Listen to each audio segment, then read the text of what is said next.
Hey everybody, I'm Chef Tom with allthingsbbq.com, and this is Baked Chicken Alfredo. Now you're probably familiar with fettuccine alfredo, the Italian dish. Very simple in the beginning. It's just an emulsified sauce of butter and Parmesan on the fettuccine noodles. Well, over the years and as it's spread across the world, the recipe has morphed and changed into something different, as recipes often do. And what's become ubiquitous here in the United States now is more of a cream-based sauce with Parmesan. And that's what we're gonna be making today. Kind of. We're doing a pasta bake, or a baked pasta dish. This is nothing highbrow. This is down home cooking. And we're gonna be using that Alfredo sauce, but we've swapped out the fettuccine for penne pasta today, and we're gonna be adding chicken to the mix. We're gonna do all of this on the Clementino wood-fired oven, so the very first thing we've gotta do is get it fired up. All right, so we're gonna start by building a fire right in the center of the deck. Got a couple of starter cubes here. Rather one we cut down. And just kind of build your log cabin kind of thing.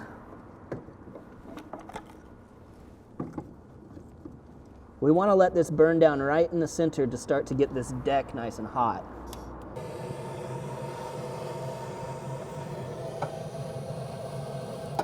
While the oven heats up, we're going to focus on our chicken. That's the first thing that we've got to cook off, so it's the first thing we've got to prep. Now we just need a half of a chicken today for the amount that we're doing, but I want to make sure that I get some breast meat and some thigh and leg meat. So we're literally going to cut this chicken in half and use half of the chicken. We'll start by coming down the backbone, just like we would for spatchcock chicken. In fact, I'll go ahead and just take the backbone out.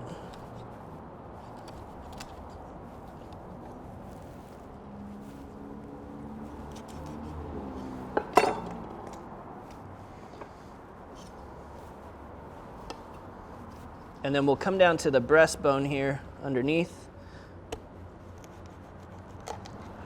and just cut right through. So there we have our halved chicken. I'm gonna kind of pull some of this meat out of here so I can make sure to get lots of seasoning on the flesh itself, and then we can tuck it back under the skin while it's cooking. Can actually do the same thing for the breast just by pulling that skin back a little bit. We don't want it separated, we just want to be able to get to some of that meat. All right, so let's go ahead and get this thing seasoned up now. I'm gonna hit it with a little bit of our olive oil. It's gonna work as a binder. It'll work underneath that skin as well. And then we're gonna season this up with our Cattleman's Grill Italiano seasoning. So again, right there on the flesh, under the skin.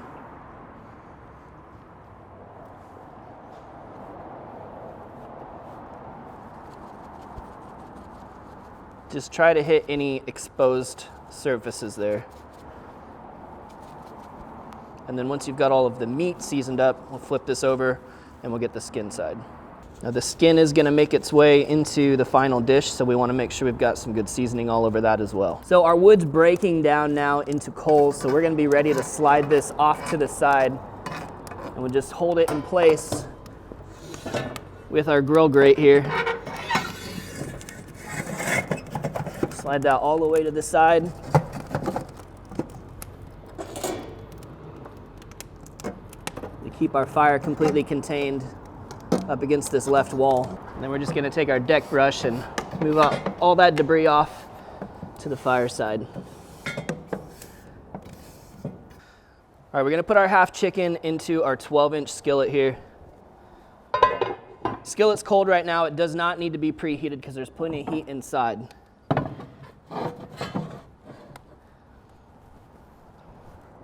Now we'll check in on this chicken throughout its cook, but it's probably gonna take about 45 minutes or so, around 500 degrees on the far right side. It's a bit more intense, obviously, right up next to the fire. So we're gonna peek at it, we may flip it, we may turn it just to keep things even. Well, we're about 20 minutes into this cook here. I figure this is close to the halfway point.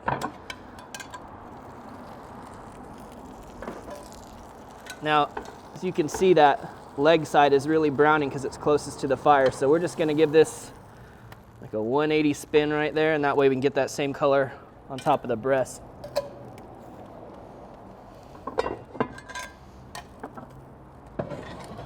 Back in the oven, Again, maintaining about that 500-degree mark over here on the right side.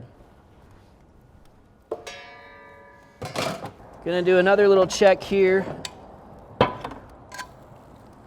Ooh, yeah. The skin is looking good. That's like fried chicken texture right there. Cracklings almost. Now, we're not gonna be all the way there yet. About 135, 140 in the deepest part of the breast. And I know that we're getting a lot of heat off the top of this oven, so what we're gonna do is flip this over so that we can kind of cook a little bit more evenly and get some heat coming in from the bottom side as well.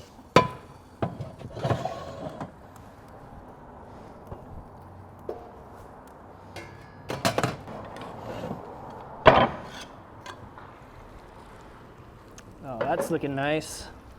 Got some good browning on that side now as well. I'm gonna check down the deepest part of the breast, aiming for about 160 on the internal, and we're just getting there now. All right, so this we can take out of our skillet. So we're gonna use the same skillet here to start our Alfredo sauce. I'm just gonna get some of that sticky stuff out of there, but there's a lot of great flavor in this chicken fat that's left in the skillet, and we're gonna utilize that. At this point, we gotta get our fats down to begin building a roux. So we're gonna split that between butter and extra virgin olive oil. Now in the meantime, we're gonna take a few cloves of garlic and just break those down on the microplane. So this garlic can essentially just melt into this sauce. All right, butter is melted. Add that garlic in there.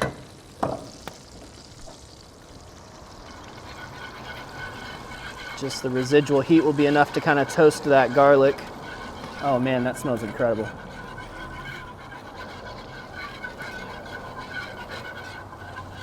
Next, we're gonna get our flour in here to build the roux.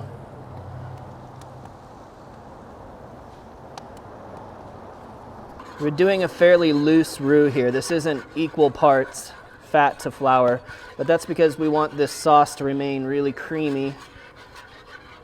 Just throw this back in here and warm that up.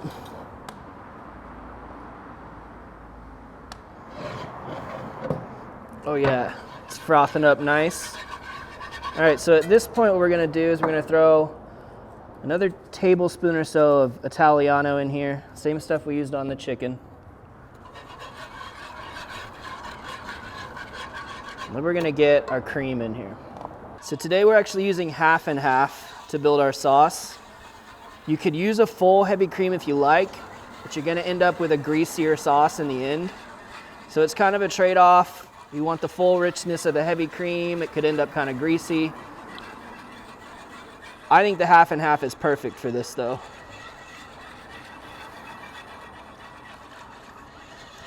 So we need that to thicken up just a little bit. We need to warm it up so we can melt our Parmesan in there. So I'm gonna throw this back into the oven. While we're at it, we might as well get another stick on there.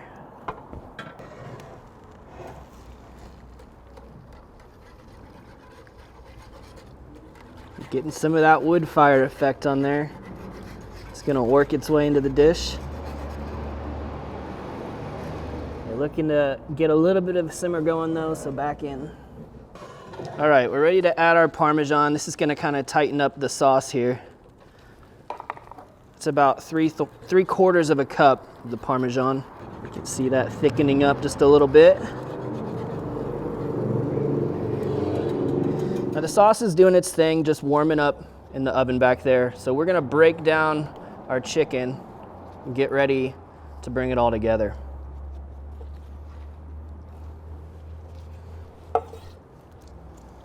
The legs should just kind of pull apart.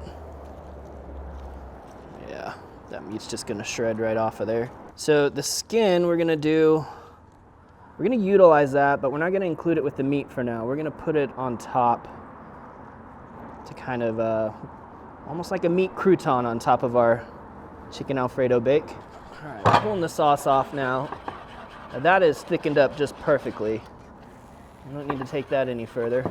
Now the breast we can pretty much just peel away from the rib cage and any breastbone that's left behind. And then up to you here, if you just want to kind of shred the breast meat apart, you can do that, or you can go ahead and chop it. So now we've got this great mix of the light and the dark meat. Like I said, don't toss the skins. We're gonna dice these up really small and throw them on top, and they'll kind of just crisp up like cracklings on the top of this bake.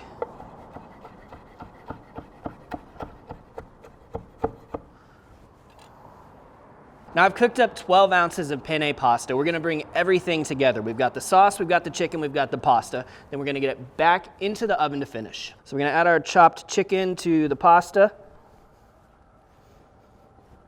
I made sure to stop this before it got too soft, the pasta, and put it into some cold water so it's chilled right now to make sure we don't get it overcooked. And we're gonna pour our sauce over the top.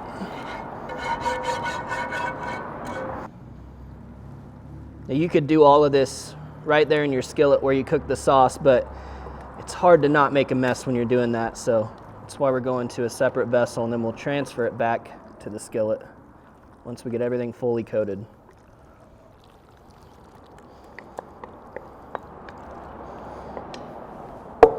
All right, so spread that out in your skillet. We're gonna top it off with a little bit of mozzarella because we want to see that brown on top.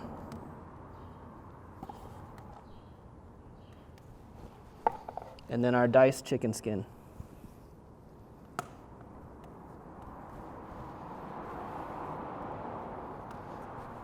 Back in the oven.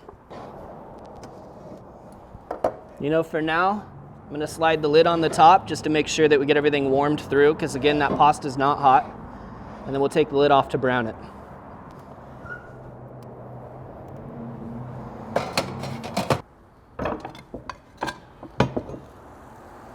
Wow, it's already browning up. We're gonna finish it off with just a little extra browning by uncovering this. Let's go ahead and throw just one more stick on the fire. We want that fire lipping over the top of it. Just give this a couple minutes here. Look at that. Nice crust on top. I'd say it's done. Look at this cast iron crust on the side of this thing. That is beautiful.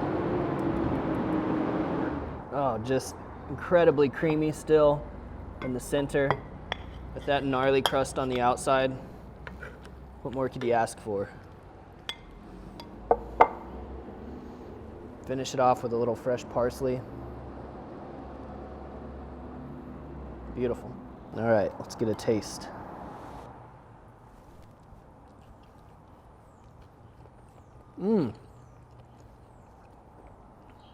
Texture is just spot on. Just the right amount of crunch on the outside, creamy on the inside. And that's all due to the Clementino. That's just the effect of having that high heat around it. You could cook this on pretty much anything. You could cook this on a Weber kettle. You can cook this on your 640. You're just gonna have to adjust your times. You wanna go hot, 400 degrees, try to get some direct heat on it at some point. But generally speaking, you could do this on anything. It just so happens that the wood-fired oven adds a really nice touch. Now, as far as the flavors go, tasting the Italiano, great Italian spices and herbs, and just creamy and cheesy as can be. That's delicious. Well, thank you guys so much for watching. Be sure to check out allthingsbbq.com for all the products featured in today's video. If you enjoy the recipe, hit that subscribe button. And if you have any questions or comments, or there's anything you'd like to see me cook, let me know in the comment section down below, and let's be good to one another. For more recipes, tips, and techniques, head over to allthingsbbq.com/thesauce. All Things Barbecue, where barbecue legends are made.